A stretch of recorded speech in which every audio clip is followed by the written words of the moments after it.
Welcome to our panel discussion, Empathy in Customer Service. I'm Leslie O'Flahaven, and I'm very happy to welcome you to this discussion with 5 fabulous CX experts. We're going to talk about empathy, whether it's learned, whether it can be taught, and in customer service interactions, how it's expressed across cultures. So our discussion will go about 30 to 40 minutes. That's how long we'll talk. And we're eager to take your questions. So start chatting in now. For example, if you want to show us where you are, if you want to mention where you're watching from, we'd love to see that in the chat. If you want to mention any experience you've had with a customer service interaction where you received empathy, we'd love to see that too. I'm going to invite our panelists to introduce themselves. We'll learn who's joined us this evening here, and then we'll jump into the questions. Okay, are you ready, panelists? Everybody give a wave. There we go. Okay, so won't you introduce yourself, Aileen? Please go ahead. Hi, everyone. Thanks so much for joining us tonight or today, depending on where you are tuning in from. Like Leslie said, feel free to throw where you're joining us from in the chat. I have to apologise. My internet is a little bit dodgy. We're having some pretty severe storms here in Melbourne, but I am the owner of Value Driven Brand and a customer experience advocate for businesses all over Australia. And I'm so pleased to come and join these 5 legends today. So thanks for having me. So glad to see you, Aileen, and thank you. Tanuj, it's your turn. Okay, thank you. Hi, everyone, and hi to all panelists as well. I'm Tanuj. I head the product team at SurveySensum. We work as a CX practitioner, CX product. We help customer insights and customer experience team to deliver feedbacks and feedback management better. So here I am, everyone. Good to see you. And Keith, please introduce yourself. Hi, everyone. My name's Keith Kmett, based in Des Moines, Iowa. So good evening to everybody in the U.S. here. I work at Medallia. I'm a CX advisor. Just joined Medallia. Before that, I worked in the financial services industry in a global fashion in Latin America as well as in the U.S. Happy to be here. Good. Thanks, Leslie. So glad you're joining us, Keith. And last but not least, Miss Erica, please introduce yourself. Thanks, Leslie. Hey, everybody. I'm Erica Mancuso. I've worked in the customer experience realm for about 20 years, and I'm at a company called nThrive. My position's the Director of Offer Management. I'm responsible for service offer development, and I work on a lot of customer experience transformation initiatives as well. I'm currently leading an experience engineering project at our company with a really heavy emphasis on developing colleague empathy and advocacy. So I'm really excited to be here tonight to talk about it. So glad you're here, Erica. So those of you who are joining us, please drop a comment, tell us where you are, tell us what you're interested in right here from the start. You may wonder how we decided to have this panel on customer service empathy.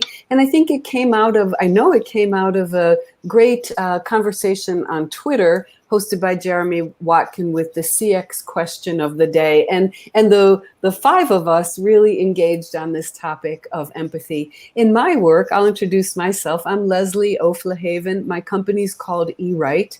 I'm based in the Washington, D.C. area, and my company helps people learn to write better at work. And in the work that I do with customer-facing frontline employees in tech support, in roles in companies of all types, they're often urged to express empathy in their interactions with customers. And sadly, they're often also prevented from expressing empathy in their interactions with customers. So many people in our industry are talking about empathy now. You may even have a touch of empathy weariness at this point. I hope our panel will lift that for you.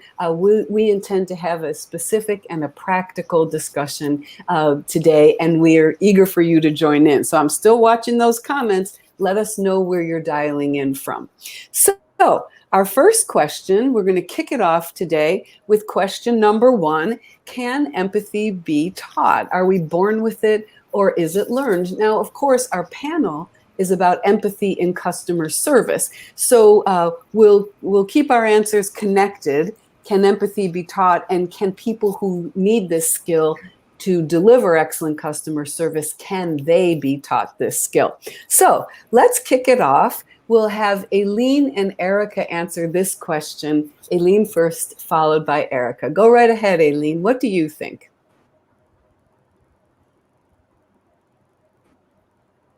Oh, Thank you. My experience. there you go.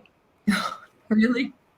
It can be taught. However, I am a firm believer that by the time you have got to the position of looking for employment, that it needs to be already something that has been embedded in the way that you do human experience. And, I know that in my experience employing team members, that generally a lot of them are quite young, and you still have the opportunity to help them understand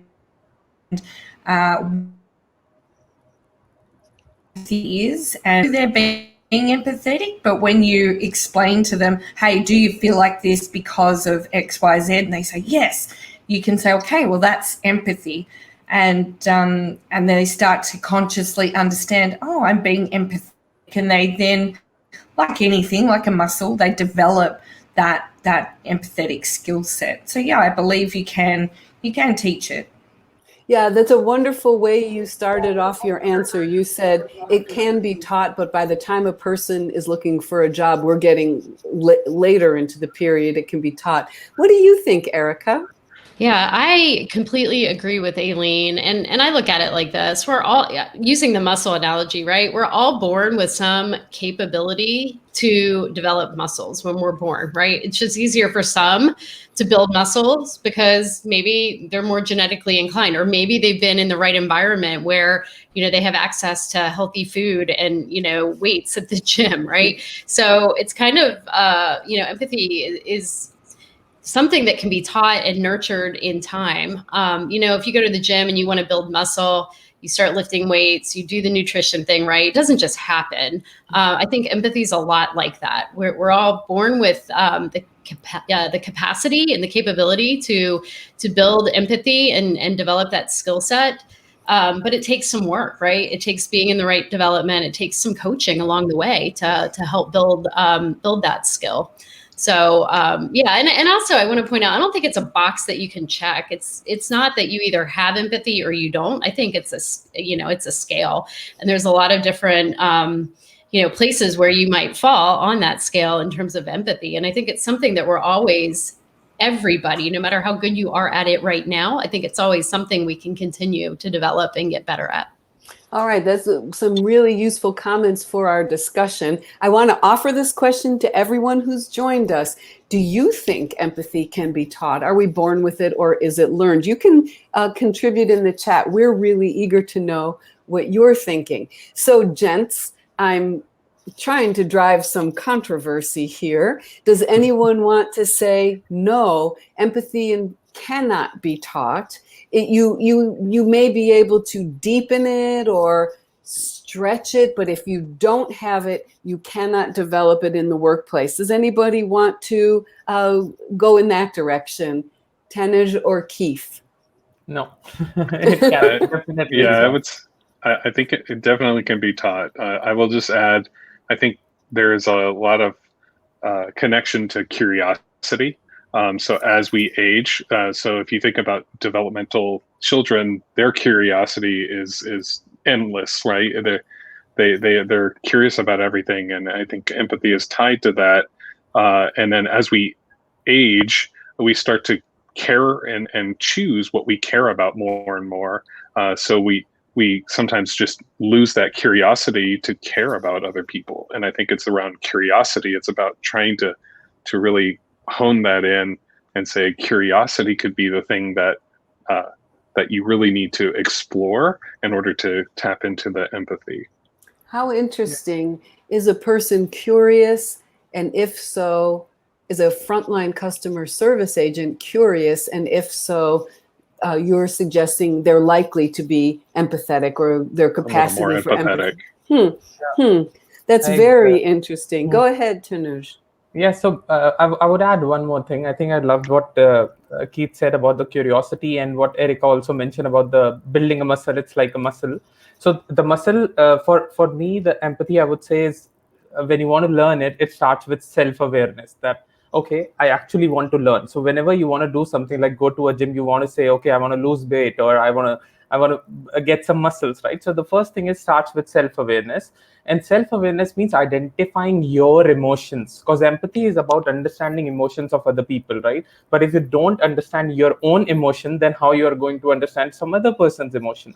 So if you're really starting out with that, the first thing is identify your own emotions. So I do this by setting up a calendar for myself, 15 minutes every Friday, where I recall all the meetings and the calls I have been, and see what could I have done better. What is the kind of emotion that I got at this time? Because sometimes you get sad or angry, and right, but you have to identify that emotion. So this is something that I would like to add, that first, before you start working on anyone else for empathy or teaching anyone in customer service, you first start with yourself and understand your emotions. It's really moving for me to hear all of you interact, because what you described, Tanuj, is the discipline of reflecting on your own emotions weekly is exactly what Erica was mentioning in her illustration of muscle building in the gym. It's a kind of a gym of the heart. You made yourself a gym of the heart. That's really amazing. Thank you for sharing that. I'd like to weigh in a little bit. I believe empathy in customer service work can absolutely be taught, because I believe that frontline customer service agents owe customers a form of work empathy, and it's not identical to real and deep heart empathy, which they owe to the people they love. I think they need to be able to express empathy, even if in their heart of hearts they don't feel it as deeply. I know that sounds like yay, inauthenticity, yay, but I don't think I don't think we deserve the soul and heart of frontline customer service agents. This is a job, not a calling. So as long as they understand that empathy is a tool in customer satisfaction, in customer success, in first contact or any contact resolution, to me, I think that's enough. It's a job skill in addition to an emotional climate, but it is a job skill.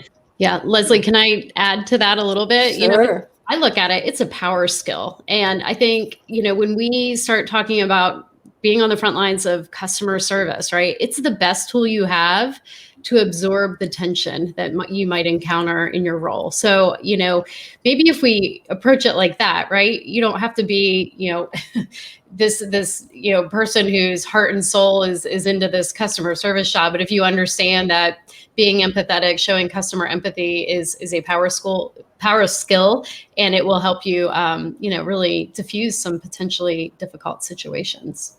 Yeah, I love that. Power skill. That's a description we can use. Anybody else? Okay, let's move on. I would love it if our panelists answer this question with kind of one time when or what we do. So question number 2, can we hire for empathy? And if you think so, then I'd love to know, and I'm sure our listeners would love to know how you do that. Can we hire for empathy? So this time we'll go first to Tanuj. You want to start us off? Sure. So there's some kind of contradiction, I would say, in terms of just customer service agents. So I was in technical roles most of the time with customer support for 7 years. I was doing network security stuff, and there, when I would like to hire people, my first choice was not empathy. That I'm hiring for empathy. I was hiring for a problem-solving mindset. Because why I said so, when we were working there, people would do Google search, and they'll try to do some kind of self-service, use some kind of self-service to solve a problem. And they would come to us only when they're super frustrated and they're looking for quick solutions, right? So I was looking for people who were quick on their feet. At that time, I was not thinking if I need to, I need them to be empathetic. I was thinking that whether they can think on their feet and quickly solve problems. So these are the kind of people. So it depends on the technical role as well, that you are hiring for empathy or you are hiring for a kind of like a controller mindset who takes control of the situations and fix things. And they are empathetic as well. So there are a couple of things that I see if I'm hiring for that kind of a role and still seeing if this person is empathetic. The first thing is, are they coachable? If we tell them something, are they actually taking it in? Are they even listening to us, or they just keep on blabbering in the interviews? Are they listening to what I'm saying and then giving an answer, right? So that is one thing that I definitely look for: coachability and their listening skills and giving a different answer if they're listening to me. The second thing is, I'll ask them why they're leaving the current job. So if they tell me that they're leaving the current job because of the bad manager, so that's the first red signal for me, that they're just and then I let them speak, that what they are talking about, why they're leaving for the manager, and they'll go blah blah blah, this was bad, this was bad. Then I would just ask them that, okay, do you think that there was a way that why this person was behaving this way? And at that time, if they even understood that why this person was behaving this way, if there were any kind of emotions, then only I can think of that this person is still the right fit. But I would actually most of the times ignore that person who just says bad about something else and not taking ownership. So these are the two things specific for me if I talk about hiring for empathy. What an interesting interview question. You're allowing a person to badmouth a former boss, which is not a particularly attractive trait, and then you're turning it to see, can this person express empathy for this boss, a person they've worked with and know well? How interesting. Thank you. Aileen, do you want to answer next? Can we hire for empathy? I actually think we can. In some of my previous roles, we used to be very much around hiring for, and I think a few people have mentioned it, for the will over the skill. And we give them customer scenarios, and what we was predominantly looking for was their capacity and their will to put themselves in the shoes of the customer, and for them to understand whether it be the customer's excitement project or their frustrations with a problem, or could they comprehend how that customer was feeling to motivate them enough to find a solution. The will over the skill. We don't need to make it a tattoo, but we could make it a tattoo. The will over the skill. Yes. Australia, right? Absolutely. What we were hiring for. We were hiring for them to understand where the customer was coming from. They didn't need to know how. Oh, poor Aileen. I'm so sorry. Yeah. You know what, Aileen? We should pause you for a moment and see if you can switch to a stronger connection. We're having trouble hearing you consistently. So we're gonna let you plug and unplug things for a while and see if we can get you to come in more strongly. Keith, you want to take this? Do you hire for empathy? Do you have a procedure for hiring for empathy, Keith? Yeah, so we did chat about this a little bit in Twitter. In some of my previous roles, we did hire for empathy. Particularly, I agree a lot with what Tanuj said. It's important to really understand like how empathetic somebody needs to be in the role that they're going to be in, right? If they're frontline or dealing with your frontline customers, they've got to have great listening skills. They've got to have all these other types of skills. And I do agree with Aileen's comment of but the will over the skills sometimes can actually be more powerful, because some of those skills you can kind of coach, to Tanuj's point. So some of the things that we did, sometimes it was giving them scenarios and having us kind of walk through things, but sometimes we would plant little things. We would leave trash on on the floor, or an odd number of water bottles in the room. So like if two of us were interviewing and there's three of us in the room, there's only two water bottles, but we're all thirsty. Do they push? We've set the water in front of them. Do they push it over to the other person? I know it sounds a little tricky, and it can be feel like a trap. This was not the only. It wasn't like this core metric of the hiring process. It just kind of helped us gauge, how observant are they? How much are they really looking and observing their surroundings outside of themselves? And so some of those skills of observation are things that are really, really sometimes more natural to others. And so it wasn't a pass or fail. It's always a gray. But you noticed the really empathetic people really went out of their way to make those gestures, versus the people who were a little more just not paying attention to things. Keith, when you told us that about that earlier in our Twitter conversation, that made me real sweaty. That made me feel nervous on behalf of the people who were being interviewed when they didn't realize they were being interviewed. And I love the way you positioned it today. It's not the sole determinant of whether they're off the job. But I do want to ask, months or years hence, did you find that the person who said, no, please, you go ahead and have the water, did you find that they were empathetic in their work and they remain so? Can you connect that little test by water bottle with performance down the road?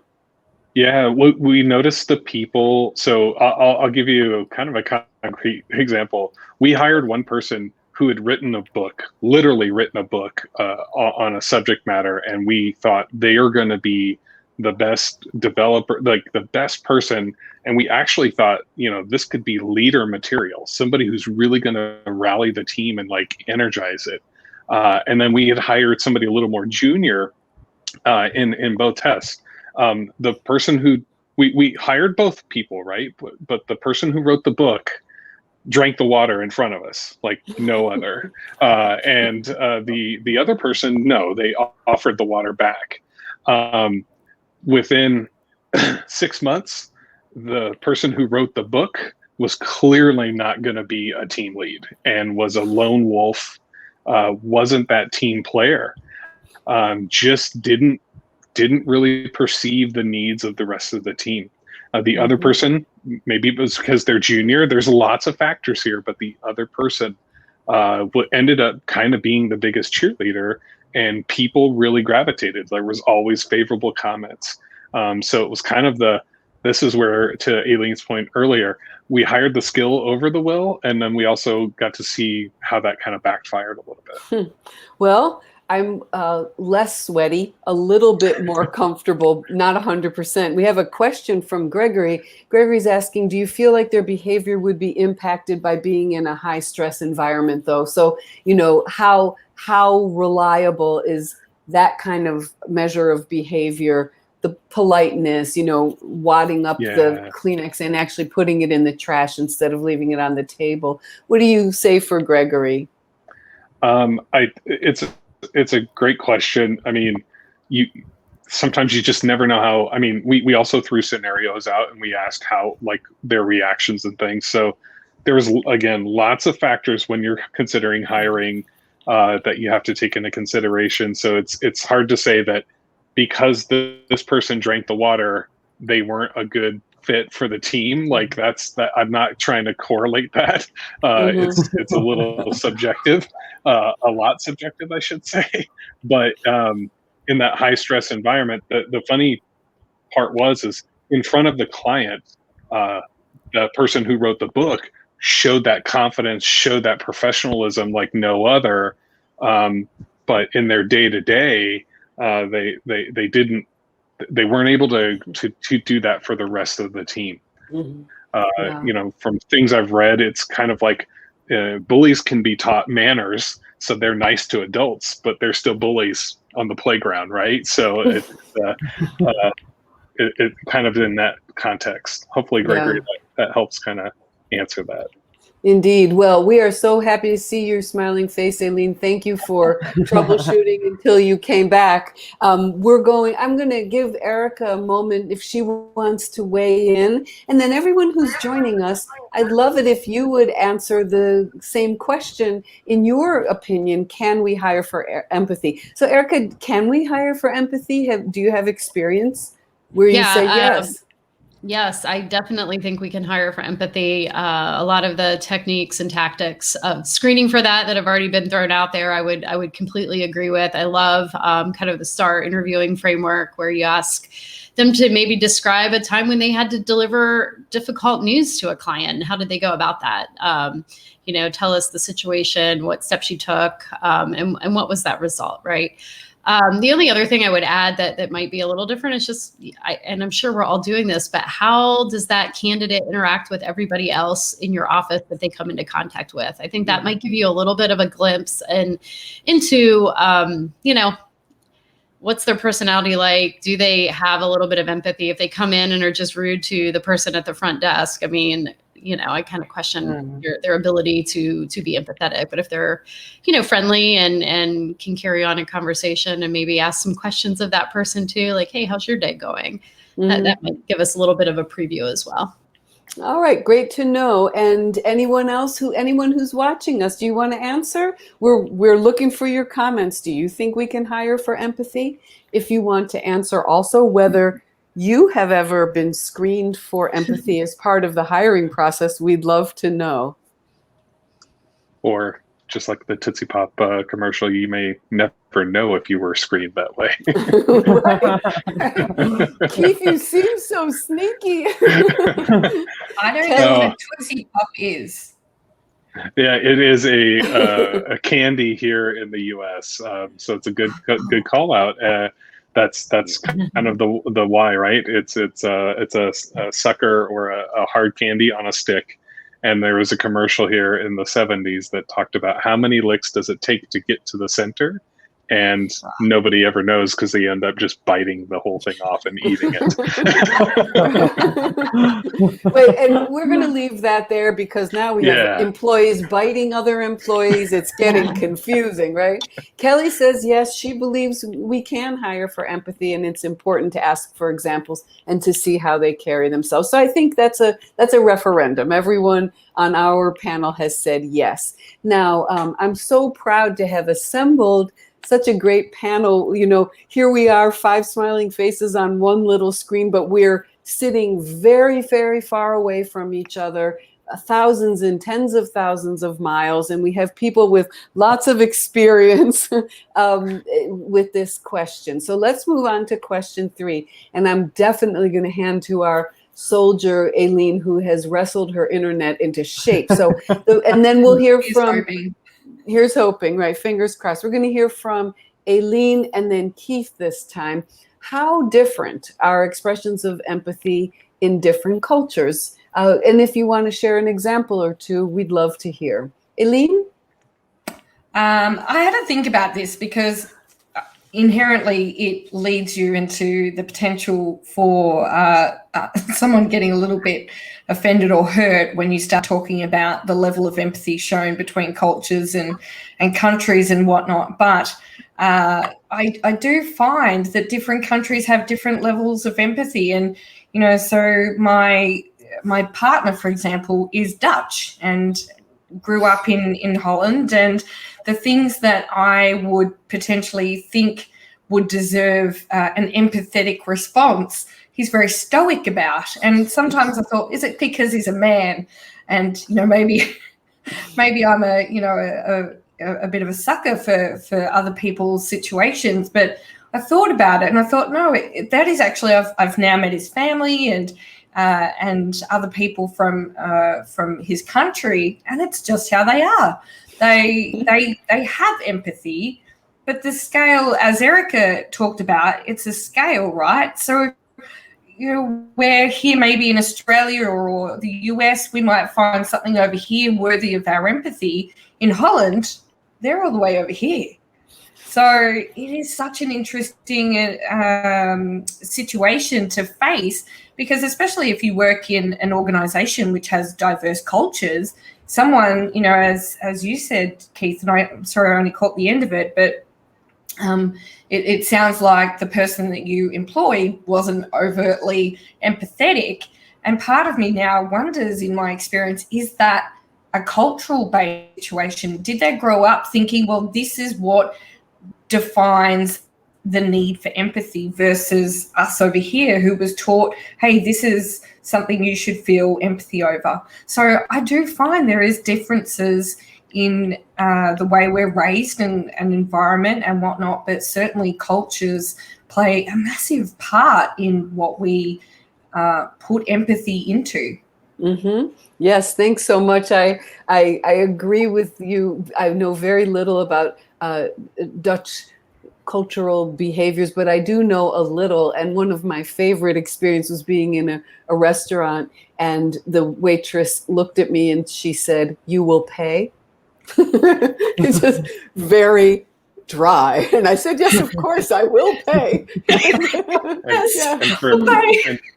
And for all you know, Leslie, she's the most empathetic person in the restaurant. Yeah. And can I just say, Nadine, so Nadine is one of my amazing friends and clients. Nadine is German.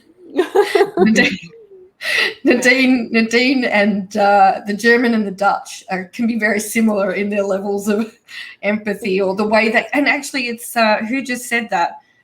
Gregory, do you think it's the way that they display it and express it? Yes, actually I do also, because I find Nadine, not to, you know, you're here so I can talk about you, but Nadine is highly empathetic, but the way she expresses it is actually quite different to maybe how others would express it. Mm-hmm. And so I think that's a really good call out, Greg. I agree. Thank you for that, Greg. We can't measure the amount of empathy in the heart. We can describe the way it's expressed culturally. Keith, why don't you go ahead, and then we have a great question coming in here. You go ahead first. Say what you would like to say about how do we express empathy differently across cultures? Yeah, so I've had as I mentioned in my introduction, I've had the fortunate career where I've been able to work in multiple different cultures, and my CX career actually started in Santiago, Chile, and then I worked in Mexico and Brazil. So I worked regionally in CX and got to see empathy from an American's eyes, how empathy looked like in Chile versus how empathy looked like in Brazil and Mexico. And while both, all three countries have Latin-based cultures and things like that, the similarities were just like night and day sometimes. And sometimes they aligned with culturally how I was raised in my empathy, right? And so the first thing I had to do was really check my own bias and say, like I had lived in Ecuador when I was younger, so it was like, not everybody's going to be like the people I've met, and really do what Tanuj had suggested earlier, is really make sure that I was having that self-awareness and recognize my bias. What am I already, projecting or stereotyping in my mind, and start to really open up my curiosity. So just staying more observant, being really curious, asking a lot of the whys.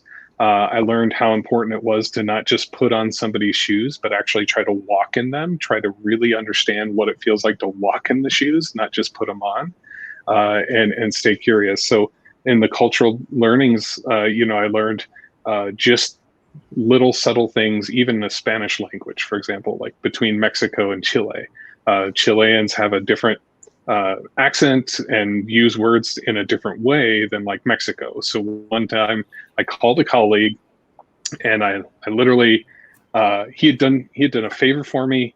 I was trying to show my empathy. I was trying to just tell him how appreciative I was, how really deeply it was great that he had did this huge favor for me.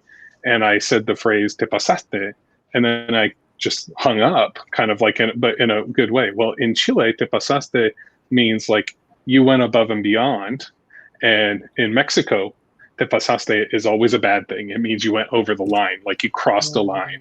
And so it was like those little subtle language differences. And so he waited a day, calls me back. This is how much empathy he had. He waited a day, calls me back, and Fernando, I'm not sure if he's listening, but I love him to death. He calls me back and he's like, "What did I do wrong?" And I was like, "You did nothing wrong. You went above and beyond." And we were able to, two empathetic people, we were able to talk through and resolve a conflict that I didn't even know I had started. And so, you know, it was one of those things where, like, can you imagine, that was over the phone call.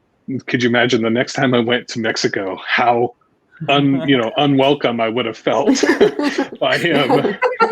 So it's you learn a lot if you're able to ever experience and live in another culture. Obviously that's going to be way different than trying to understand it. But that curiosity, you know, I've had the chance to visit India. Like, I had to throw away all my Latin American experiences and just really focus on what is India, what's the culture here, and what do people care about, and just really kind of ask all those questions along the way. I visited tons of temples. I ate all the food, from chaat to everything. My team tried to trick me into eating tamarind and making a puckered face, and they were upset when I had already had tamarind candy before. So they were like, "What? Oh," and so I was disappointing them, and I wasn't even trying, and it was just amazing. So, long story short is, the culture, the diversity. This is where I lean into that curiosity that I mentioned. It's you've got to stay curious about these cultures and not assume that your culture is right or wrong or anything. You just got to recognize your bias. Well, you're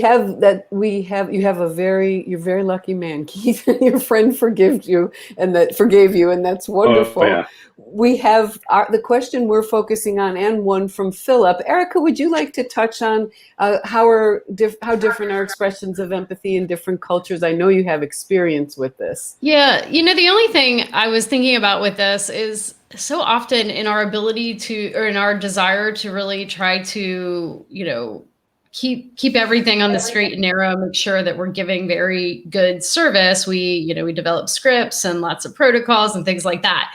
I think scripts are the killer of empathy, right? So, we're not really empowering our agents in every situation to be able to deliver empathy, right? So maybe we're stifling it a little bit by trying to be too prescriptive in the way that they, communicate with customers. Mm-hmm. This is a very crisp and really important point. And Tanuj, I'd love for you to continue. You have a great deal of experience in this way too, and we'll comment on Philip's and Arch's comments as soon as you're finished. Sure. Go right ahead. Sure. So first of all, I would like to start. I would say I was not an empathetic person when I moved to Indonesia. That's what I would say. Even though I did not realize it. So there, the culture is too polite. And in India, the culture is straightforward. You always say things on the face. If you want to get things done from your co-workers, you'll just go there on their seat and just stand there. Are you finished? Very good. Yeah. So in India, it's like that, right? And everyone is okay with it. They know, okay, that the person will come, the boss will come, and the leader will come. But in Indonesia, I did not realize that it's not like that. And the first 2-3 months, I was trying to stay the same way like I was in India. And it was not going well for me at all. People started listening to music and rather than listening to me. It was that bad. But that situation, when people were not speaking or talking to me, I realized that something is going wrong. I actually realized that was one of the most important things. And since then, I've kept one thing in mind. It's easier to change yourself than expecting the whole country to change or the whole culture to change. Right? It's about self. That's where the self-awareness and the curiosity part comes in. And then what I started doing, going out on lunch dates with them, my colleagues, going on a Friday night party with them, and then observe, like Keith mentions, that observing is one very important thing for empathy, that how they are talking to each other. Like when they were too polite when they would ask someone, for every second thing they'll say, do you have a minute? Can you please help me? It would be like that instead of just going onto the chair, are you done? So that kind of things, like observing people, then I learned a lot. And then I learned reading about this subject as well, this empathy part. That so for every culture that you go in, the first thing is, you, like Keith mentioned, that you have to unlearn everything that you've learned from your time where you have spent. Go there, be friends with people, get to know them personally, and start observing their behavior inside the office, that how they behave, how they talk, and that will actually help you a lot. Wonderfully said, and your investment in time is impressive. Keith, go right ahead, and then we're going to go right to the comments our viewers are asking. I think what Tanuj said was spot on. I think it's also smart to realize that when you change roles or you enter a company, like, there's a culture there that you have to unlearn your previous culture and relearn a new one. So even if you're bringing all your empathy skills and all your talent, be ready to unlearn, apply the skills when appropriate, but be ready and willing to unlearn what you experience at a different company culture, and that will help your career tenfold. It comes around to what you were saying in the beginning, all of you, about the fact that there may be a disposition in a person to being empathetic, but it is a skill, and we can teach it, we can nurture it. Who would like to answer Barbara's question? Aileen, would you like to have a go? How do you help agents communicate or verbalize in a standard of empathy? I think, and it highly depends, great question, by the way, because I think it depends so much on the organization. And if agents are predominantly serving one organization, then maybe that's a bit easier to do. But I know in a lot of contact centers, they could be serving multiple organizations and trying to keep up with different types of audiences all day long. So trying to create a standard is going to be an interesting target, I guess. But I think that's also where you need to really make sure that you have recruited for empathy. And if they have a base level of empathy, a base level of, what I call human experience, then generally speaking, you should be okay. But, and I know, like, I agree with you, Erica, I hate scripts, but I can see where they play a role. But I'm a very big advocate for not sticking to them.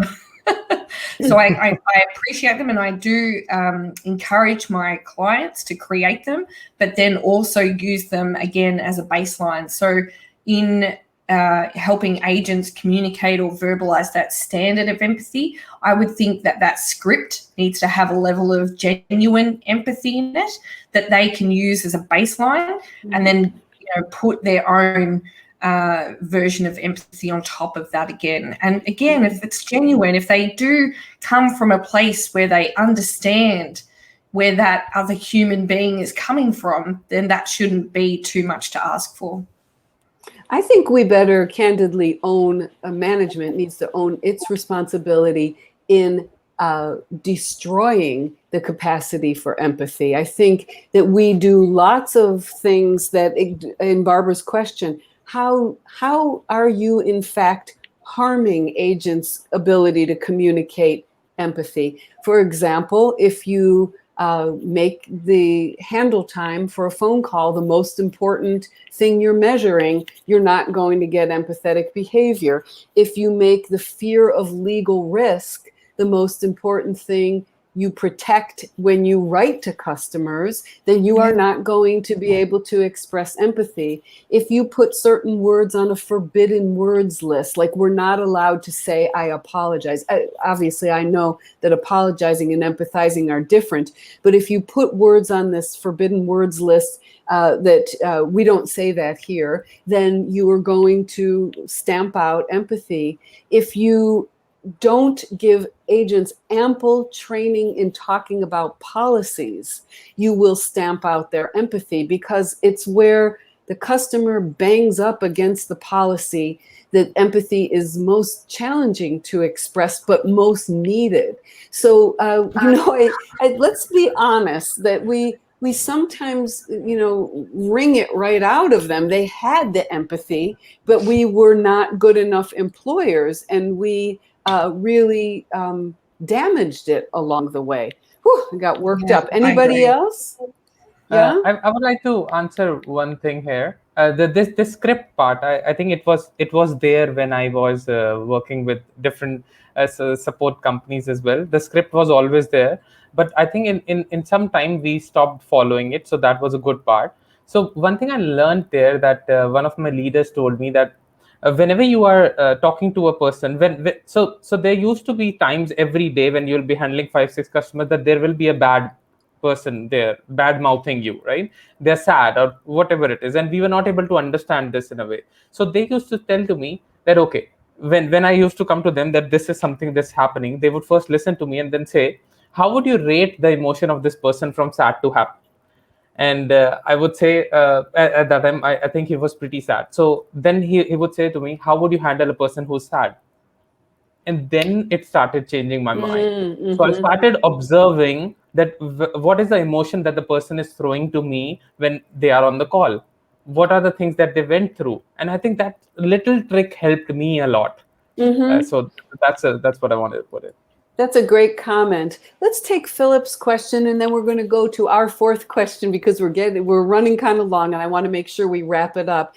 Philip asked, do you find it's different with people of different generations? Do older people in the workplace, aka baby boomers, express empathy or need a different type of empathy than younger people in the workplace, aka millennials? Erica, do you want to take that? Is that something you have strong feelings on? When I said that's a really interesting question, and I hadn't really thought about it that way. But, if you go back to the analogy of, working empathy like you would work out at the gym, right? You're practicing it over time. Definitely the older employees have more practice, right? They have more life experience that could cause them to be perhaps a little bit more empathetic. And I would certainly expect that as the millennials grow a little bit older and get a little bit more life experience under them. And I'm not saying millennials aren't empathetic at all, because I've worked with some fantastic millennials who have really developed that skill. But, I think maybe as life goes on, you get a little bit more experience, a little bit more perspective. That might be the way that plays out. I don't know, but I'd be interested to hear what our other panelists think there. Yeah. I mean, there has been Keith, studies. go right ahead. Yeah, there has been studies that show as we age, we grow less empathetic, and and it comes back to those you just don't care as much anymore. The things that some people care about, you stop caring about. You might even have a hobby that you loved and cared about, and then you've moved on, and it's like you can understand it. I also noticed in the comments, I think Jamie Moncada had mentioned, you can't really personally, you have to personally experience it in order to really understand deeply and be genuine about it. And so since you're never going to walk in somebody else's life from end to end, you'll never fully be that 100% empathetic. But going back to Philip's question, it's that the studies have shown that, as you grow older, you start to lose empathy. Now, doesn't mean you can't go to the gym and work that empathy muscle back up and build it up, as Erica and Aileen have commented. And I strongly believe you can, as I am about to age another trip around the sun this weekend. So it is possible, but to Philip's question, do you find it different with people of different generations? Like, my own personal experience is I've seen it both ways. As Erica mentioned, I've seen some of the older generation be extremely empathetic, but also then totally opposite. And I've seen it both in all types of generations. I think it would be interesting to contemplate a person in their 50s or 60s who's working as a frontline customer service agent, yes, who may have been doing that work for a long time. I think one thing we would notice is that we would be out at the outer edges of extraordinary or remarkable empathy based on experience, or Tonality. absolutely damaged and destroyed lack of empathy based on burnout. I don't think we'll find too many people in the middle. I believe that the ability to express empathy is sustained by an employer's trust. And if a person who's been in the workforce for a while, in that job for a while, has earned the employer's trust, perhaps they're more able to express it. I don't know. Agree. It's a wonderful question. I wish we had posed it for ourselves. All right, so here we go. Question number 4. We're going to wrap up, and then we'll take any questions the people who are joining us would like to ask, and we're really interested in your comments. How do we teach empathy to customer service agents whose culture differs from the customers they serve? And I'm sitting here with my hands gripping the table thinking, oh, we do not put them down in front of reruns of Friends or something. Say, you want to know how to be an American? Watch reruns of Friends. That just gives me the shivers. So Erica, will you start us off, and then Tanuj, will you be next? Sure.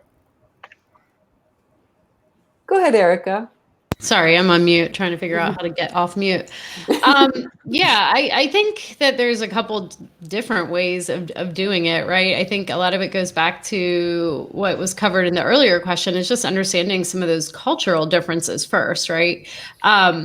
And I think the language barrier, there could be some language barriers too that might need to be addressed in terms of, which words to use, like Keith said, right? We want to make sure we're using the right words when we're communicating with our colleagues and our customers. So I think that's an aspect of it. And, role playing, I know it's kind of cheesy. No one loves it, but, just, kind of being in the situation and figuring out, here's the situation. Can we communicate in a way that does express empathy? And Leslie, I know you had a great article out a while ago. It was something about like advocacy statements or something like that. What to say to a customer. I forget what the title was, but it was like what to say to a customer.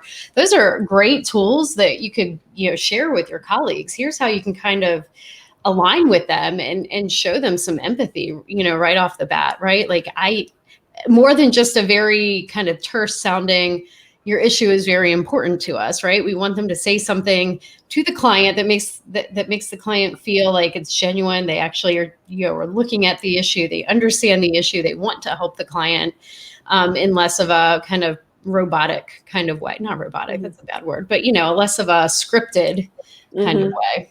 Thanks, Erica. Tanuj, what do you think? How do we teach it? Sure. I'll say the first thing is, if we are being a leader there, we have been serving customers for a lot of time and someone new joins in. Like Keith mentioned, we first tell them the kind of things they never have to say. Kind of like put a post-it or some kind of a paper just on the seat so that they remember this, that don't say those things because these mean this in there. and also tell them that, like I was talking about Indonesia, that if someone would have told me that these people are super, super polite, Tanuj, it would have helped me, right? That how you can have a word with them. You'll always say please, you'll always ask for a moment, like some things like this. So this is what we can teach. The other thing that we can teach is lead the way. Like if there is an angry customer, how to take that call and let them put the phone on speaker and see how show them how you are handling that stuff. So that will help them. It's kind of like leading the way. The third is a little different, which I read from a book called EQ, Emotional Intelligence. It was completely different, and I got to think here. It's called perspective therapy. So how would we want to do this in a customer agent stuff is, let's suppose every week we have a call, we record a call and we show it to them. We have 5-6 agents in our team and we're showing it to everyone. And we're asking them, from the tone of the voice, try to understand what kind of emotions the person is throwing. And everyone writes down those emotions that they are feeling, right? And then in the next, after everyone has written down their emotions and told it to the group, then you have a third party call as well recorded. The third party is actually ask the customer how did they feel at that moment, and then the customer is explaining that stuff, and then people are saying how much they were able to understand from that voice that how they were feeling. And if we make this a regular exercise, this will actually help a lot. So this is a very practical addition. Thank you. That's awesome. Aileen, would you like to jump in? Yeah, absolutely. I love that suggestion. So in my previous experience with call centers, that was definitely something that we would do. We would, all the calls were recorded, so we got to cherry pick which ones we wanted to show the team, of great examples, and we would do a similar thing. We would say, how's this making you feel? And they would listen to the tone from the customer, and they would also kind of mentally note, well, I feel frustrated for them, or I feel like anxiety because it's taking too long to get what they want, or I can hear that they've had to repeat themselves again, and all this stuff. So you could hear that they had the empathy. But on the flip side, we would also give them calls that were not done very well. And we'd say, talk to me about what's coming up for you in these examples. What could we do better? And one thing that I really love is, so Nadine's just talked about what her team are doing to show empathy at the moment. So Nadine is the owner of a e-commerce office supplies company here in Australia, and they ship globally. And here in the southern part of Australia, or in Melbourne, we're in lockdown again.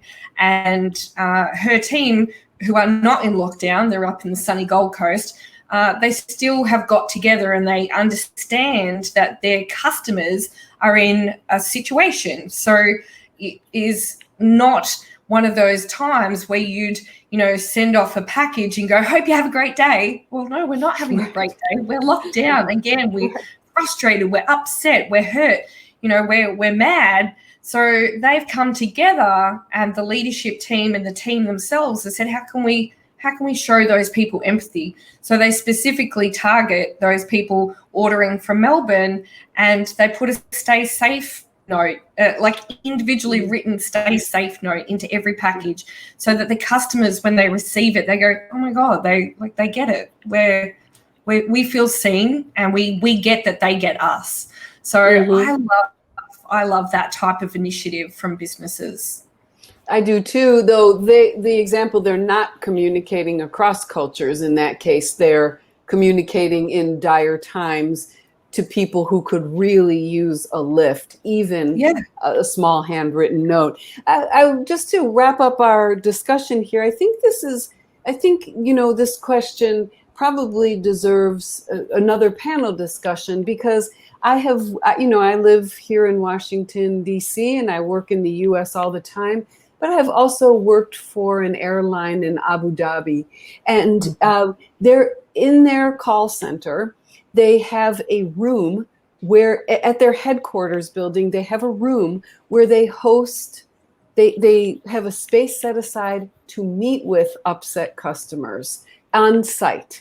Customers who will come in to meet with them, because culturally, if you are a person of great status, you do not think you're going to lift the phone or write an email. You're going to go in to the office to complain, and you want to be met with someone physically in a nice space. You want to speak with someone who understands your worth in all the ways that your culture recognizes your worth.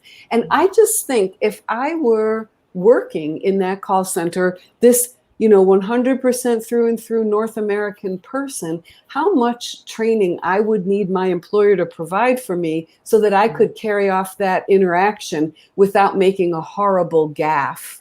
Because that is not how customer service is done in the US, and that is not how we express empathy. We don't express empathy based on your birthright. That's just not how we do it. So when we think about cultures and we compare them, cultures that focus where the individual is the focus versus the group, where you are born with status or where you earn status, these are really, really different aspects of culture. And I feel for hourly earners, frontline customer service agents who have to meet production deadlines, and we're also asking them to cross cultures and to succeed. It's a lot to ask. So, yeah. Anybody it's a lot else? To ask, and I think you're right, Leslie. We don't, and we certainly don't here in Australia. And I know from working with other countries, training to that level to not put the team into a position where a gaffe could happen. We don't give them that depth of training that, it doesn't happen. It needs to, but it doesn't.